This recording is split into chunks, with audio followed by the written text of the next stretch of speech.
Hello and welcome to Snide's Return, a tabletop roleplay podcast.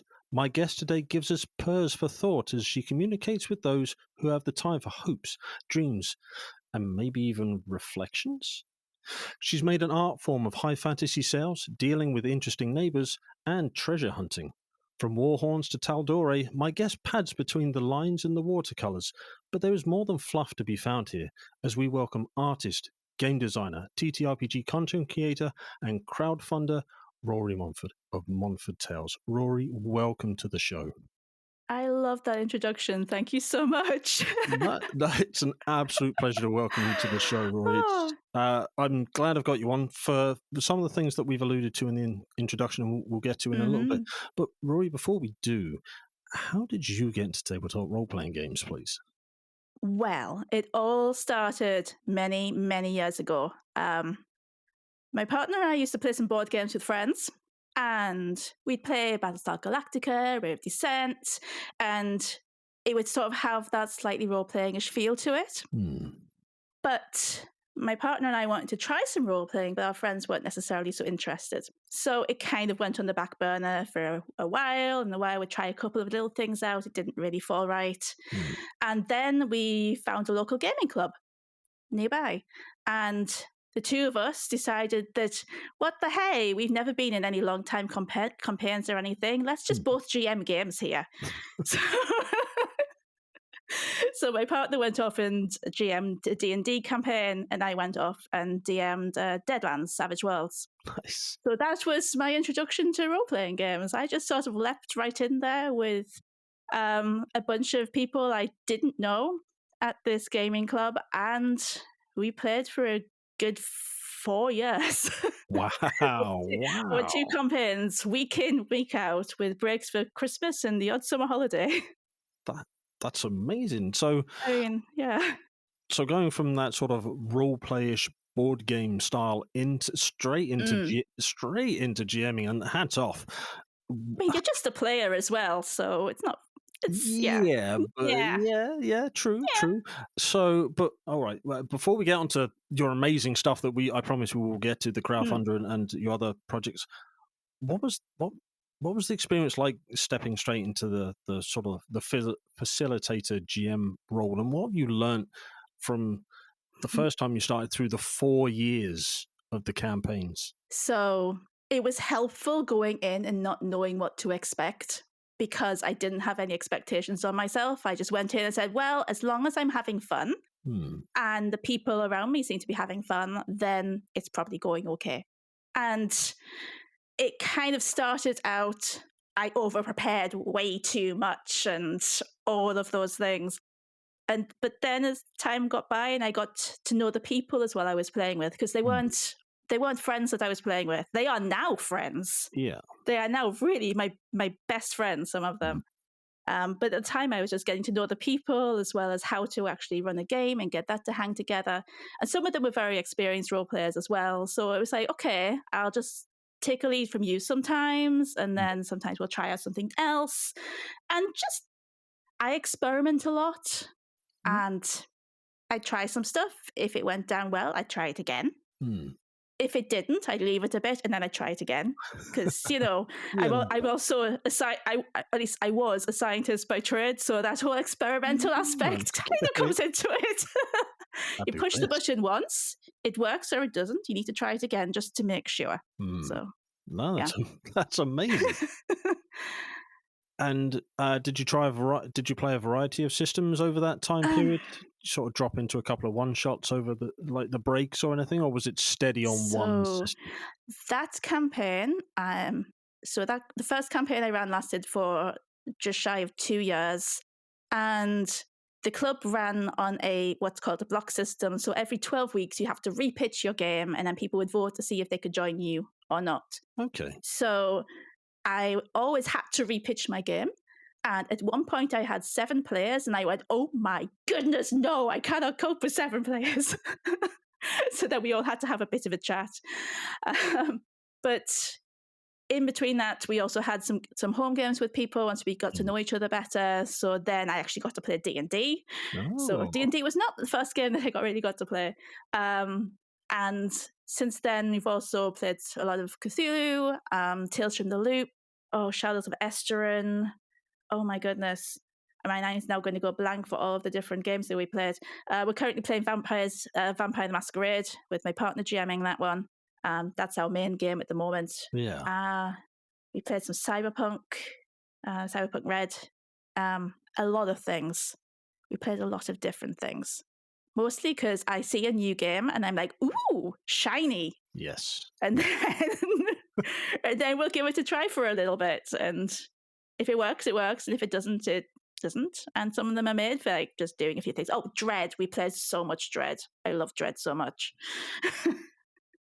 So your Jenga skills have improved or not? Oh, no. I'm the GM for Dread. Oh, nice. It is the only way I could play Dread, in the way that I can then sneak up behind people and whisper things in their ear as they're pulling from the block tower. Ooh, I'm a bit evil like that. Devious. Yes. I like it. It works so well. Going to teetering on the evil devious, your Vampire the Masquerade game, where is that set? Is that set local? We're playing in London. Okay, yeah. And the group that we play in, we play very slow. We talk a lot.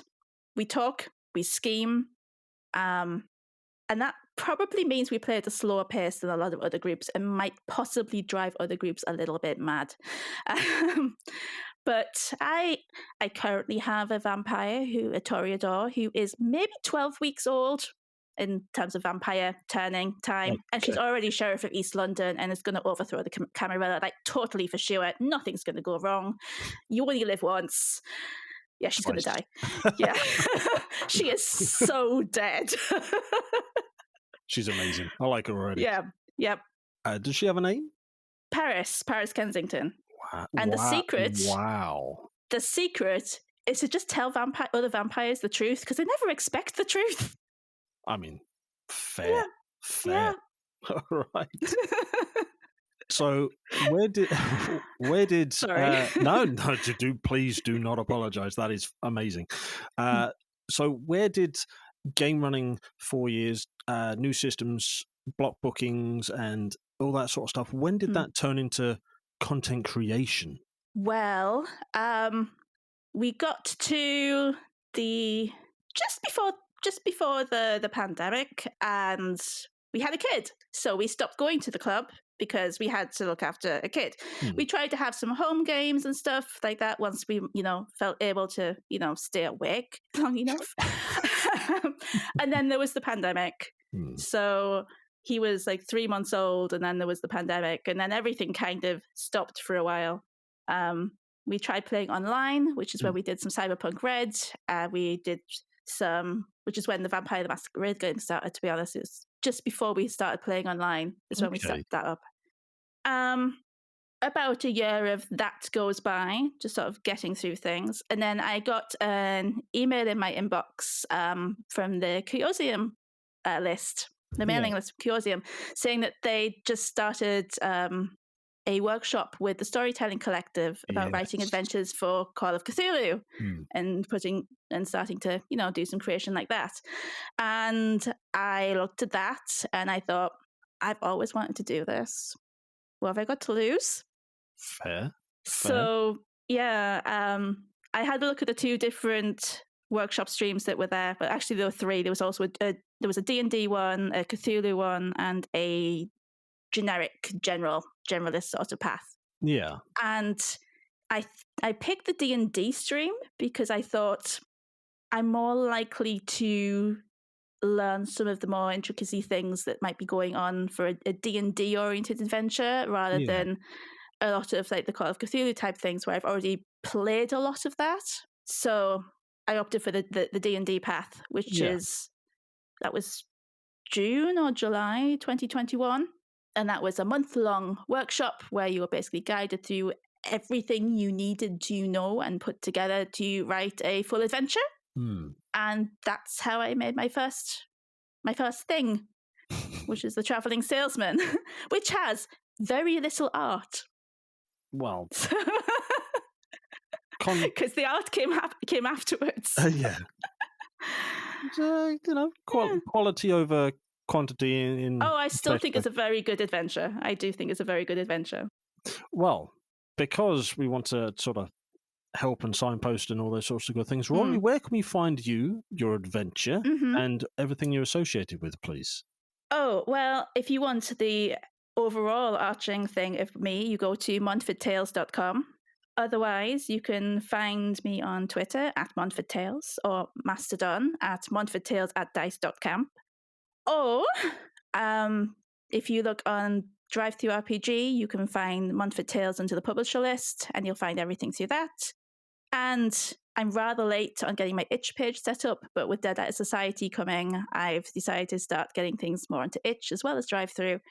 And that probably covers it. All right. Well, I will make Yeah. sure there are links to all those places down in the description below. So please Hmm. scroll down, follow those links, support Rory and Montford Tales, and the wonderful game that I promise we will get a Dead Letter Society very soon. But you moved on from the Traveling Salesman Mm, to other D&D DMs Guild releases. So what has that yeah. process been like, and what have you learned as you've gone through the creative process?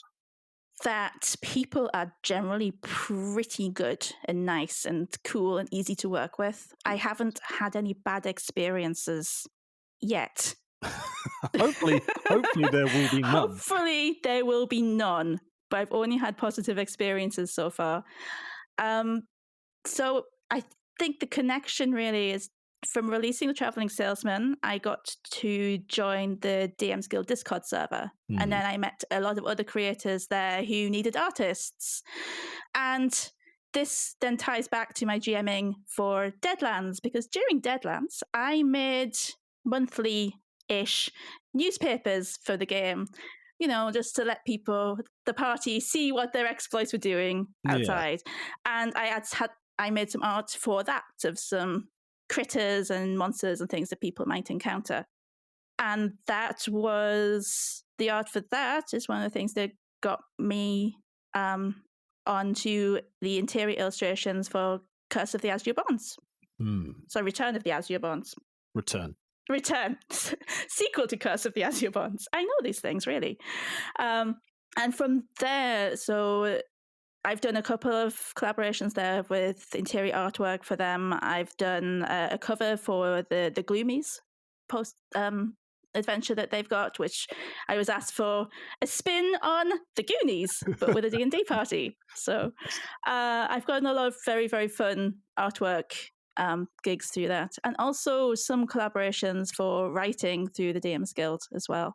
So there's going to be a Strixhaven adventure soon, which is a big collaboration with a lot of people on that server. I don't know how much I can say about that, but so, So but yeah, I'm allowed to say that I've written the Strixhaven adventure. that's a good Yeah, place to sort of spark the imagination of those yeah, more Strixhaven content. So yeah, that's yeah. perfectly good there. Hmm. And so your artwork also available Mm-hmm. on the website, and you've Mm-hmm. done. I do a lot of stock art. I'm currently offering a free stock art bundle for all of my stock art for anyone who's doing a Zine Month project, because I know it can be hard to source art when you've got a very low budget, and people like to back things that have art already in them. So I'm hoping that helps people out a little bit. Yeah, it's very And generous. yeah, it's not a lot. I'm not a big artist, but I hope it's enough to help. Yeah, definitely, Mm, definitely, and I'm sure mm, people out there will be really appreciative of mm, the fact you're giving this stock art for use in Z month, and mhm. so thank you from the community, I guess. Uh, You're I, welcome, I guess community. I kind of half speak for some people. I can't speak for everybody. That's not how No, this works, unfortunately. nope. Um, so moving on, then. So Mhm, you've GM'd. You then started content creation and artwork and mhm, more content creation. mhm. When did content creation turn into game design, moving and looking Ah, towards Dead Letter Society? so that was when I decided to do Montford Tales instead of what I was doing before. Hmm. So I was sometime September-ish. I was thinking, this art is the art is very fun. I really like making art. The writing's very fun. I really like writing. But what I really want to do is get some of my own ideas out there rather than just, not to say that the other things I've contributed to haven't been my own ideas. They have, but being even more involved in what's actually going on out there. And sometime in September, a little sneaky voice crept into my brain saying, "Vampire pen pals?" And that's kind of what happened. And then I kind of started playing around with how that might work, and I had a lot of fun figuring out what did or didn't work, seeing how complicated I could make it, and then decomplicate it back to like, oh, that was very complicated, didn't really need to be that complicated. And just going through this process was nice. So I caught the designing bug at that point. It's better than many other bugs you could catch around that. Oh, I mean, yeah. So this design bug, for someone that's like Dead Letter Society, I'm sure I've seen that on social media. Find it on social media and back link in the description below this podcast. What is the Dead Letter Society? Well, do you mean the game or what it is? Ooh, that's a 2-level question, and I will allow you. It is a you. 2-level question. I will allow you as creator to choose what portion of that answer you want to give first. See, I love conspiracies and interweaving politics in all of my games, which is why I love playing Vampire the Masquerade so much. So I'm going to pick what is the Dead Letter Society in the game. Okay. Because it is a super secret society designed to connect vampires to each other, because you can't just communicate through open channels as a vampire. Your mail could be intercepted. You could be overheard by, someone who happens to be spying on you, which is what happened in our London game. We got our haven raided. It was like, oh no. So the Dead Letter Society are there just to ease a vampire's life and make sure you get to talk to people that you need to talk to. It's like the old boys club, but for vampires, and accepts everybody. So it's better. It's better than the old boys club. It's what it would be if a vampire ran it. Although it might not be a vampire who runs it. Ooh, mystery and intrigue. Mystery and intrigue. So, should a vampire wish to become involved with the Dead Letter Society, how would one go about this in-game? In-game, you might get an introduction. You might stumble upon it accidentally via, say, intercepting a radio transmission. You might have been sent something by mistake. I mean, societies make mistakes too sometimes. They do. You could have just been cherry-picked from a crowd, not necessarily getting an introduction, just one day you're given a connection on purpose. Or you could just be in the wrong place at the wrong time. They don't have to be nice. Fair enough. And or maybe you're a vampire hunter who just found a little cache of letters and is just going to pretend for a while. Ooh, devious. Very devious. I'm getting a distinct feeling about you. There's a lot of deviousness. No, I am 100% totally innocent. Believe me, my name is Paris Kensington. I never lie. Noted. Well, you have portrayed someone else recently to be found on the website, Edwina. Edwina, yes. So what was it like, and we will go through the mechanical side of the game shortly, but what was it like bringing Edwina to life and putting that out for us, the general public, to share in Edwina's she wasn't originally meant to be out there for the general public to share. She was a playtest game where I was just figuring out how well it would work as a solo game, and does it make sense if you encounter the Dead Letter Society via intercepting a radio transmission? And if I make the statements of what I want to do quite broad, does the game fall apart, or does it actually still hang together? And my impression is it still hangs together. So she wasn't meant to be there. But then everybody said, I ran the Twitter poll of what would people like to know more about, and a playthrough was up there on the thing, either written or to listen to. Yeah. So I thought, well, the radio game would be a good one because that makes sense for people to listen to. You could be overhearing it, or I don't know. As for putting it together, so that was the second video that technically the third video I've ever put together. There was the campaign little advert type video that I put together, then the how to play video, and then this is the third one that I'd done. But reading back through the script, I was like, okay, I had a lot of practice reading stories to my toddler. I'm going to get into this. So I'm not any kind of voice actor or anything, but I just thought, you know what, people can just deal with it. You go with the skills you've been given. I just went for it, and then this is just how it's going to be. I'm sorry, everybody. No, you can always read it instead of listen to me. No, it's good. Check it out. The video via you. Technically, it's on YouTube. Link, but but it's also on the website as well. And you picked, which is in the player downloadable preview playthrough. The preview version. Thank you. Is set in 1878 London.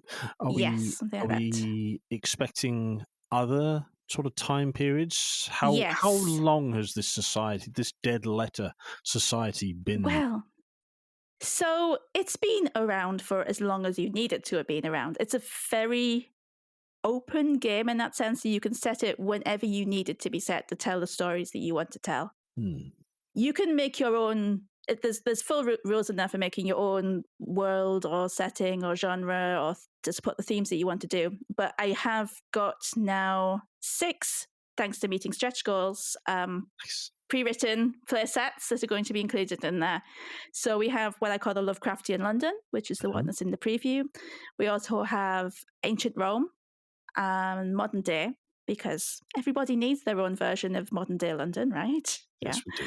And currently, people who have backed the campaign are voting on the final 3. Oh, amazing. So people get to have a bit of a say in that. It looks like something very gothic is going to be in there for certain, and also something very sci-fi. So my proposed idea was vampires sending transmissions between 2 traveling generation ships off into space. Yeah. So that's going to be something there. And then it's a bit of a tie between like cozy murder mystery vampires, something a bit dark fantasy, or something biopunk. There's a 3-way split for the last setting that I'm going to include. But you could do all of them yourself if you wanted to. Yeah. And guaranteed I will be putting out some more just generally because I find it's something I find quite fun to do. So there will be more. Well, looking forward to what wins the vote. So we've spoken about who they are, who they aren't, who they could be. Yep. We have discussed potential settings, again, open to those wanting to sort of facilitate and run the game. But we haven't spoken about what the game is now from a mechanical standpoint. So what is Dead Letter Society as a game? As a game? It is where either you or you plus one other person will pretend to be vampires or be vampires and write letters back and forth to each other while journaling about your experiences around the talking points that you've come across in your letters. So you can, in essence, explore anything you feel like. So it's it's open, but with challenges. Okay. Is how I would say it. It's not that you're just writing a novel. You will be challenged by what happens. Your vampires have assets, so people that they know, locations that they haunt, scars that they've acquired because it's hard being a vampire, things like that. And you will have to give up or sacrifice or change some of those things in order to actually follow through the story that you want to follow. Yeah. So how does, with respect to, say, create a vampire creation or character creation, how does one go through that process? There is a beautiful character sheet, I will say. Thank you. For download. But how does one go through creating their vampire for this journaling, letter writing experience? So when you start setting up this game with either yourself or the other player, you go through a process where you pick 4 different traits about what makes a vampire in this world, and you decide between you whether those traits are things that you might consider positive or things that you might consider negative. And the obvious thing on this is it's a list of adjectives that are generically associated with vampires. And the one that I use as an example is you might pick out the adjective of what does sunlight do to you? Yeah. And you could say that that is a negative curse because sunlight might burn you to a crisp. Or it could be that you can actually walk in the daylight. It could be a blessing. It could be something that humans aren't expecting about you. So you have a set of 4 of those and what they mean to you. And you also have the similar thing for the human society and the vampire society. And now in the play sets that I'm writing, you've got all of that kind of sorted out for you, so you can just sort of jump right in if you need to. Okay. But in principle, you look at those traits. You then go through the extremely invasive questioning list of the Dead Letter Society application form, which asks you about your nearest and dearest allies, where your sanctuary is located, if you have any, what's the word? What's the word I'm looking for here? I have a problem when words will just disappear from me all of a sudden. What is your key personality trait that you think is kind of you? It's the principles. What do you think is your key feature of your personality? Yeah. And you go through this basically one for each of the assets you start the game with for your vampire. And then you will give your character sheet to the other player. And you will decide, looking at that, what does the Dead Letter Society ask for in exchange for your membership? Ooh. So it could be that they want you to do something for them and you gain an extra ambition. Okay. Or it could be that they have a hold over one of the NPCs that you have, one of your allies or your rivals. Or maybe your sanctuary is compromised because they know where it is. Or something like that. Something about it that is interesting to the type of game that you're trying to play. Okay. And you do that for each other. So yeah. And also seeing each other's character sheets means that when you're writing letters to each other, you know what buttons do you push. Love it. Yeah. So we create and exchange character sheets so we understand, maybe on too deep a level, but we understand the person at the other end of the letter chain, as it were. And where does the journaling and the sort of the major and minor arcana sort of all tie into this? So we use the tarot deck to give us our journaling prompts. And we have the major arcana for journaling prompts related to the Dead Letter Society, and the minor arcana for your everyday activities, the things that you want to investigate and pursue. When you are not writing a letter, because this game you're playing at the same time. So when someone's writing a letter, you've still got something to do. You can interact with the Dead Letter Society, which is just drawing one card from the major arcana and looking at its prompt. And that will give you something from the society. One of the cards that's in the preview is that you receive a letter you weren't expecting, and it's got something very precious to you inside it, and an ominous note. So that you can do some journaling about that. So just writing down what you think your thoughts and feelings are on the matter, and those prompts also give you things that you must do to your vampire's assets, such as making an NPC up, or make a new location up, or having to give up a location. And then you can weave that thing into your actual journaling. The other part of it is using the minor arcana, and that is for the everyday activities, which is where you actually get to take action. So you could say the Dead Letter Society happens to you, and then you happen to the rest of the world. Right, okay. Right. And in that one, you say what you'd like to do. You do what's called an intention, and intentions, they're a thing from actual tarot readings. When you do an actual real tarot reading, you'd ask a question that is of a how, what, where, or why type question. So you never ask you don't ask things like, when am I going to get rich or things like that. That's not quite, I mean, it would work. You can make it work, but it's not quite the intent behind it. Right. So Okay. you'd ask a question like, I think I know Dr. Helsing, say, how did I meet him? And Okay. ask a question kind of like that. And you draw a card from the Minor Arcana, and then you get your journaling prompt. And this is split into two main parts. You have a main prompt, and then you have a choice to make. So you have a choice which will interact with your assets differently and have a slightly different flavor and outcome to it. Yeah. And the idea is you take your intention, what you set out to do, and you take the story prompt that you've got, and you put them together, and you journal about it. And then the things that happen to you in those journals, you then put back into your letters to send to your friend. And then if they wanted to, they could take anything you've written in your letter and say, so they know Dr. Helsing. How do I know Dr. Helsing? Okay. Yeah. I see that. Yeah. No, it's clever. The sort of the back and forth and sort of self-perpetuating sort of cycle of prompts and story and sort of letter content that it creates back and forth.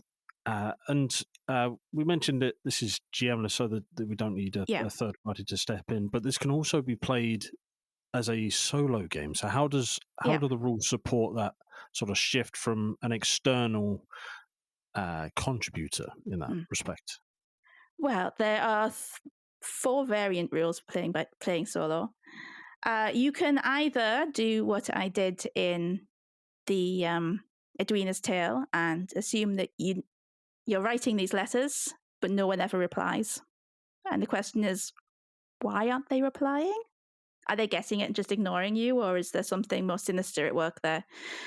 The other thing you can do is play 2 vampires.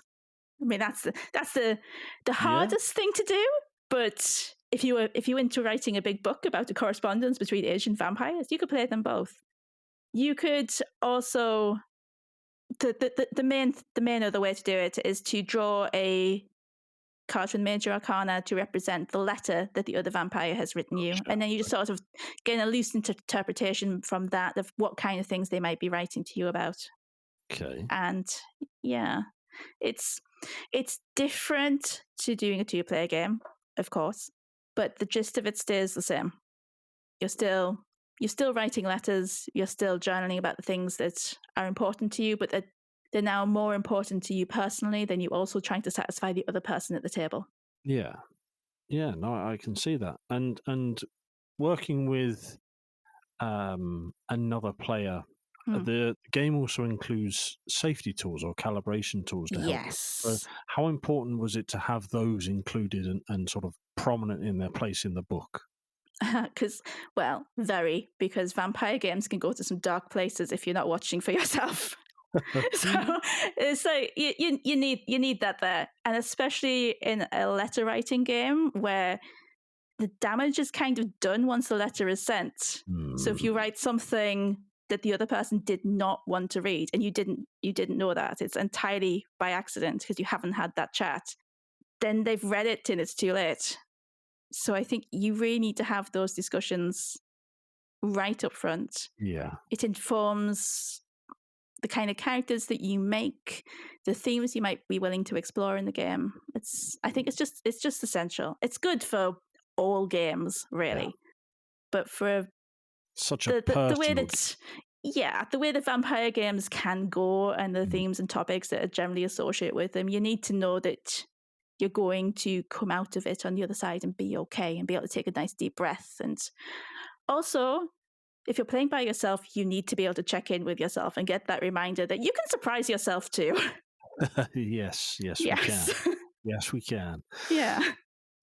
So, we've spoken about what the Dead Letter Society is and also what the Dead Letter Society is and how to keep ourselves safe within both of those boundaries and both of those settings. But what more, and we've already mentioned some additional settings that are being pulled and things like that, but what else can we expect from the Dead Letter Society moving forward? It's going through the crowdfunding process at the moment. Yeah. if you're listening to this once that's complete, please go and pick up a copy.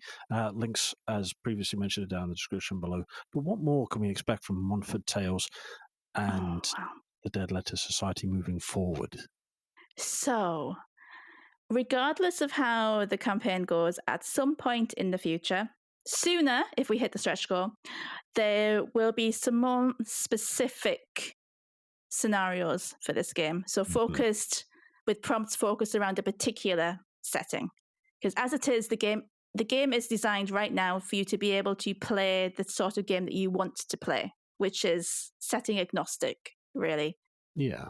But I do want to write some things that are more specific. Okay. So, for example, that sci-fi generation ship, I so want to write something about a catastrophe that happens on there and you're frantically trying to send for help, right? I want something like that. That's amazing. Yeah. But you're a vampire, so your food supply's running out because our life support's failing. Oh, no! It's going to get complicated. Yeah. Absolutely, yeah. But in addition to that, I do want to do something similar to Dead Letter Society, but for different supernatural creatures, say werewolves. And my overall goal with those would be to have them be cross-compatible. So you would have vampire and werewolf. And that might not be any time soon unless we hit a stretch goal, because, you know, that dictates the order I do things in. But after that, so I will be doing a few little scenarios. I work on the werewolf version of Dead Letter Society. I do have another few games sitting on my to-do list. One of them being a more multiplayer thing where you are exploring the aftermath 1,000 years later, after the creatures from the abyss rose up to destroy humanity. Yeah.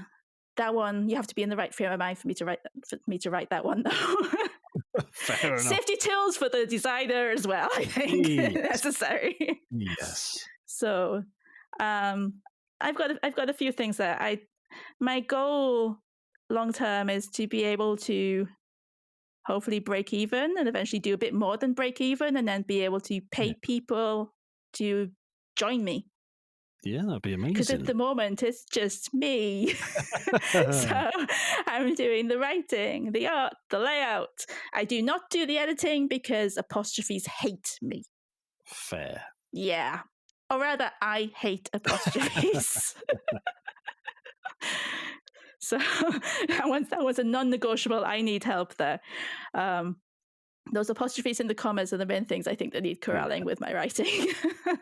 Thankfully, I have an excellent editor. So if you check out ERF Jordan, at ERF Jordan on Twitter, she's a very good editor. I highly recommend her. I will put her link down in the description below. Thank you. That's all right. So I meant to ask you earlier, but I didn't want to interrupt the flow too much. Montford Tales, where does the name come from? We have a cat called Monty. He's very fluffy, and we often call him Lord Monty of Montford. Or impediment if he's getting under your feet. Yeah. So one of his nicknames is Lord Montford. So I figured I like that. I'm going to go with that, Montford, and then tales like story tale rather than cat's tale. And then with more than fluff is my tagline, because he's an extremely fluffy cat. And I, first of all, but also I want to write serious stuff. Yeah. I want to write stuff people can have fun with. I probably write some fluff, because fluff is still fun. But they will be more than fluff. Fair enough. Fair enough for more than fluff. Yeah.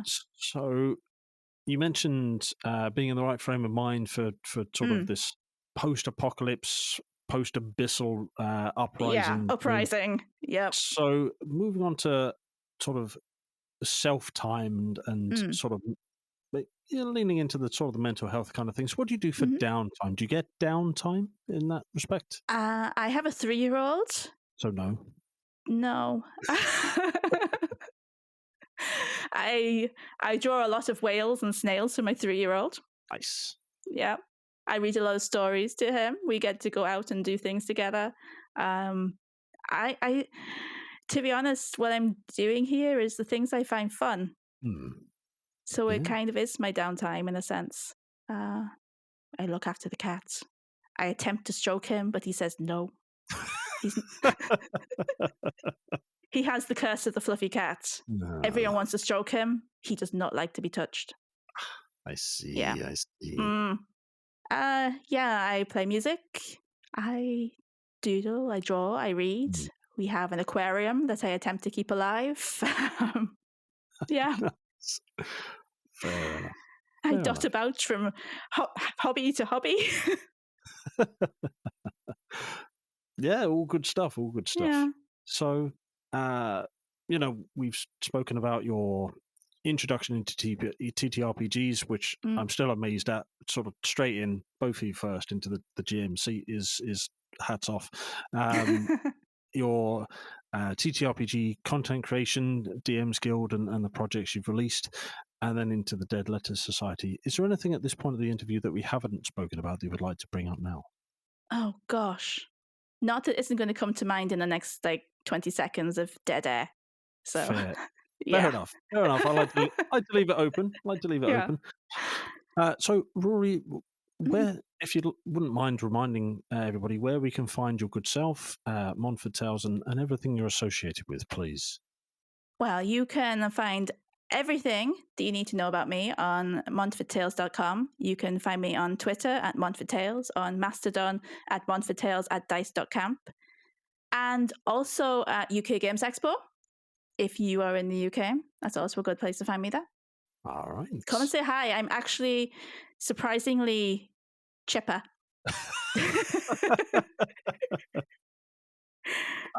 I can attest to that. I can wholeheartedly agree. I just wasn't expecting you to put it across quite like that. So no, brilliant. If you can make it to UK Games Expo, I'm hoping to at some point drag a meet and a few other things this year. Then it'd be great to meet your good self and for everyone to sort of intermingle and get about where is safe to do so. Yeah. Are there any systems, sort of just tacking this on just before we close, are there any systems that you want to play that you haven't had a chance yet? Blades in the Dark.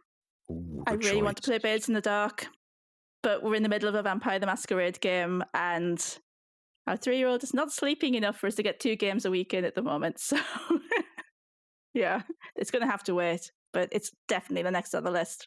Nice. Great choice.